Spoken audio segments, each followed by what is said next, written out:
Добро пожаловать в Тынду, город Тынду, Амурская область. Население, по последним данным, около 28 тысяч человек. Здесь я был 2 года назад, и даже видео у меня есть на канале, ссылку оставлю в описании. Там обошел основные места, которые хотел.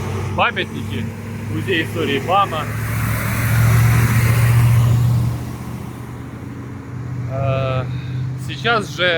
Сейчас же, наверное, пройдусь просто прогуляюсь по городу, посмотрю, может быть, что изменилось, некоторые свои собственные замечания.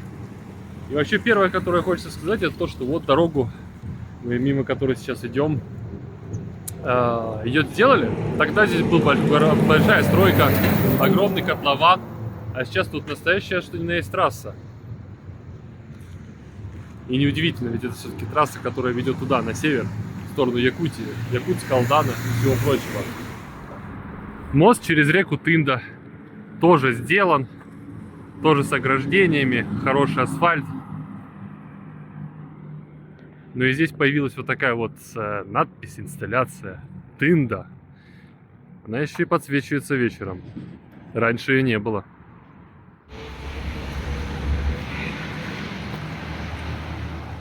Владимир Ильич. Ну тут все без изменений. И вот такой вот небольшой скверик с лавочками. Скрипичный ключ. Рояль. Музыкант.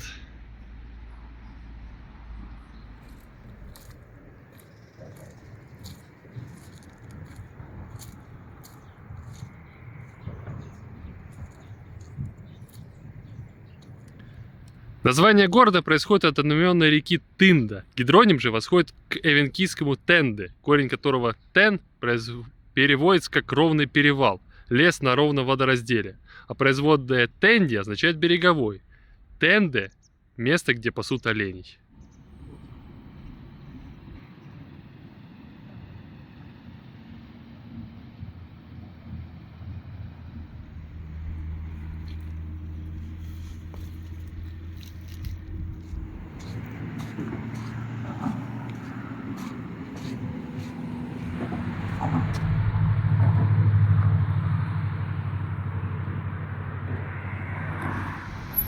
А здесь мы видим так называемый водораздел. Хороший асфальт. Опа! Ну и дальше уже как обычно.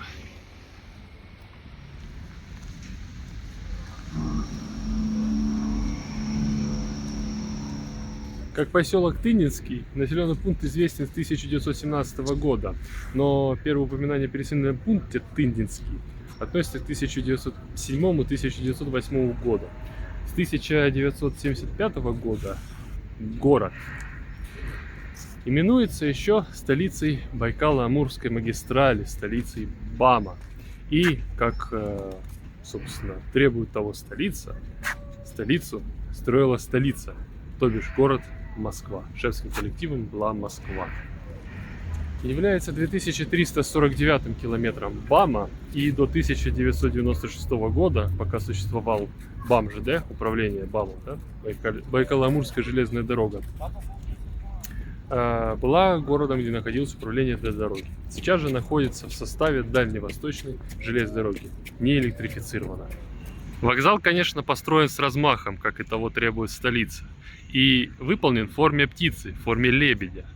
Материалы используются же гранит и мрамор, но, к сожалению, сейчас по большей части он зашит всяким там сайдингом, поэтому всего этого великолепия не очень-то и видно. Но, во всяком случае, хотя бы цвета относительно сохранены.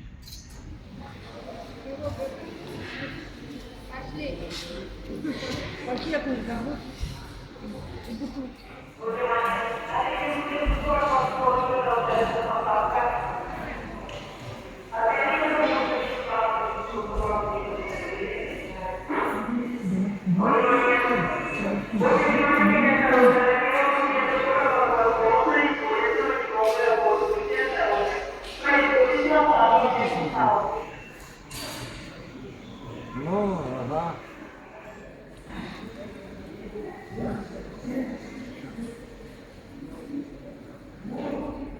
Тут за деревьями не очень, конечно, хорошо видно, но вот как будто бы одно крыло, там другое крыло. А вот это шея и клювик этого лебедя.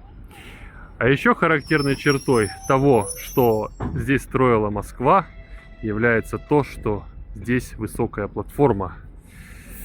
И нигде, по всякому случаю, мне не встречалась на БАМе высокая платформа, кроме как вот здесь, в Тынде.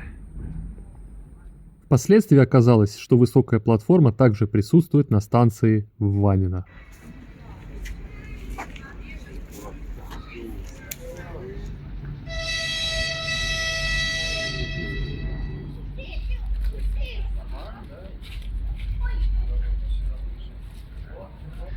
Здесь на Привокзальной площади стоит еще весьма интересный паровоз, серия Е. К 30-летию БАМа его поставили.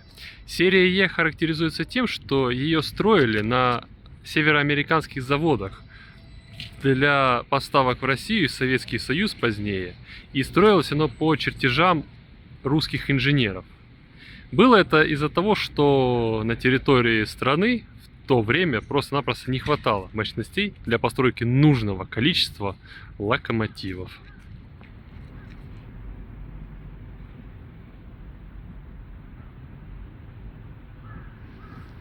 И вышли мы на технологический мост, который был призван, и, собственно, он сейчас это и делает, связать железнодорожный вокзал и остальной город единой сетью электроснабжения, водоснабжения и теплоснабжения.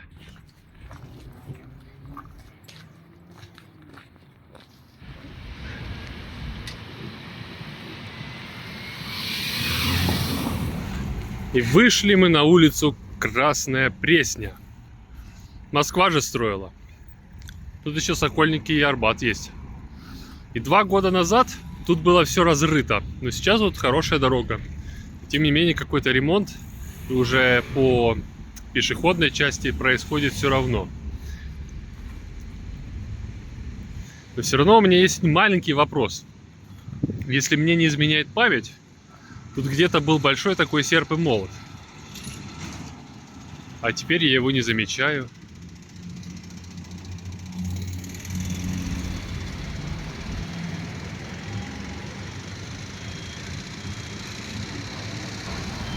А, нет, все на месте. Это я слепой. За КамАЗом не увидел. Все на месте, все хорошо.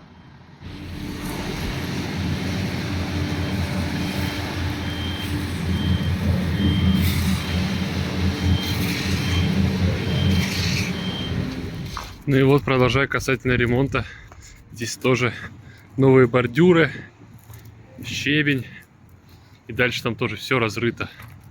То есть тротуар, пешеходную часть ремонтируют на Красной Пресне. Состояние июль 23 года.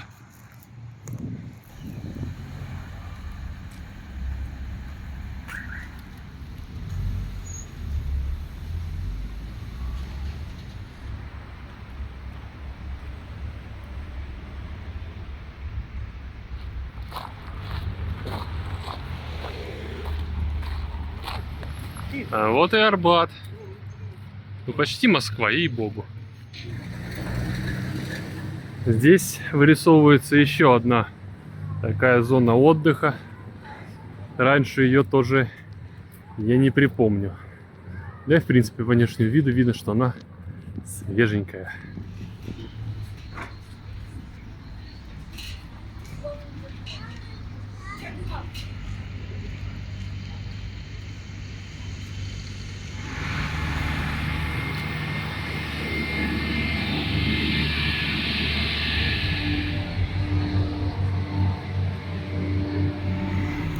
Весьма любопытны вот эти вот трубы вентиляции.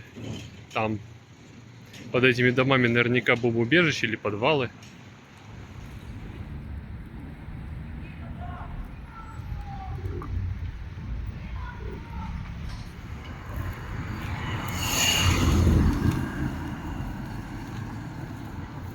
Я, конечно, понимаю, что жители Дальнего Востока и Амурской области, в частности, привыкшие к этому, но в европейской части такое, ну, не встретишь. Какая-то китайская кола. И опять же, когда в европейской части везут колу из какого-нибудь Азербайджана, Здесь вот так. Какой интересный фонарь. Ну, а кола по вкусу как кола.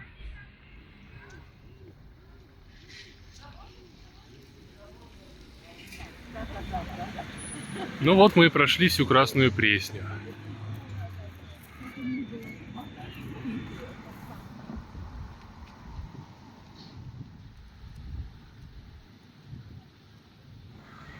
А отсюда видны дома самого нового района города под названием Таежный.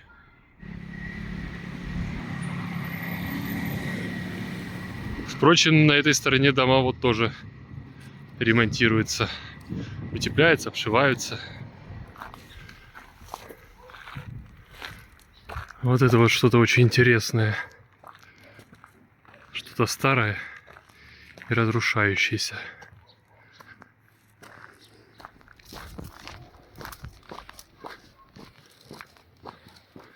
А это горнолыжный спортивный комплекс Усть-Карал называется.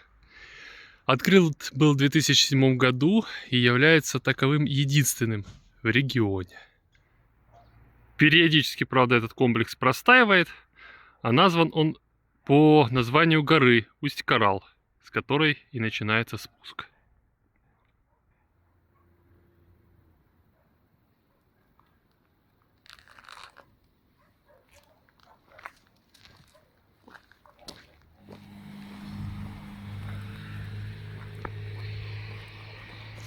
А вот это северная объездная дорога, которая фактически замыкает кольцо вокруг вышеупомянутой горы Усть-Карал.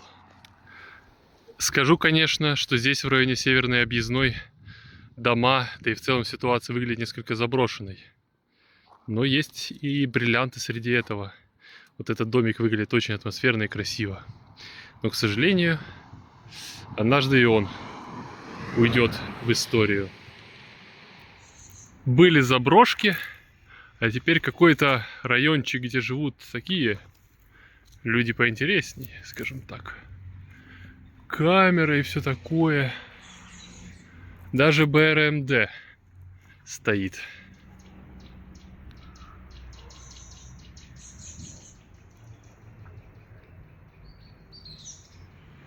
Я, конечно, не знаю, наверняка местные, если что, подскажут, но здесь рядом с этими вот интересными домами находится еще вот такой забор.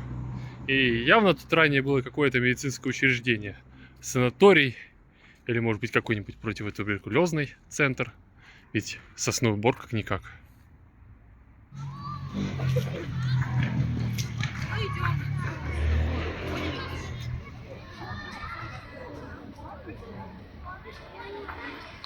И еще среди наблюдений это вот такие любопытные балконы.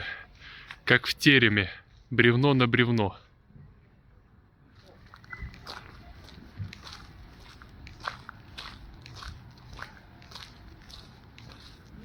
Обнаружена еще одна весьма любопытная вещь. Тында находится, ну, скажем так, на сопке, на склоне. Все время подъемы, то спуски. И вот гаражи. Они с одной стороны вот находятся непосредственно под склоном. Дальше вот уже начинается дом, вот первый этаж и пошел вверх. В то же время гараж. И здесь есть ограждение. И натурально можно ходить. И ограждение, чтобы не вывалиться. Впервые такое вижу. Но это да. Решение оптимизации городского пространства, что ли.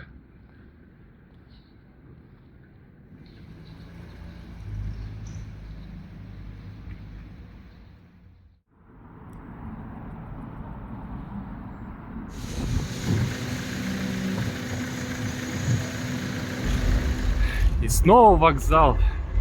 Все той же Тынды. Вон тепловоз подъезжает.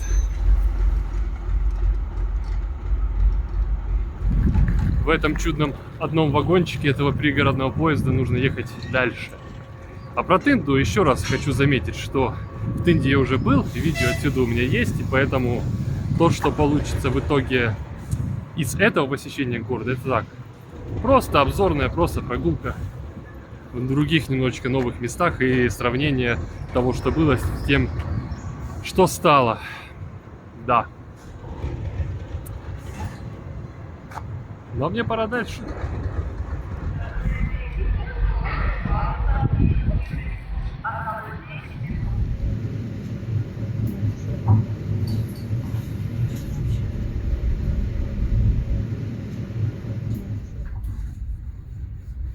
Станция Марьево и поселок Марьево с населением 600 человек. Марью называют заболоченную территорию, покрытую редкостойным угнетенным лиственничным лесом, перемежающимся участками безлесных болот, коим является берег реки Гилюй, что с венкийского холодный, прозрачный. Шефский коллектив Тульская область, и это 2436 километр БАМа.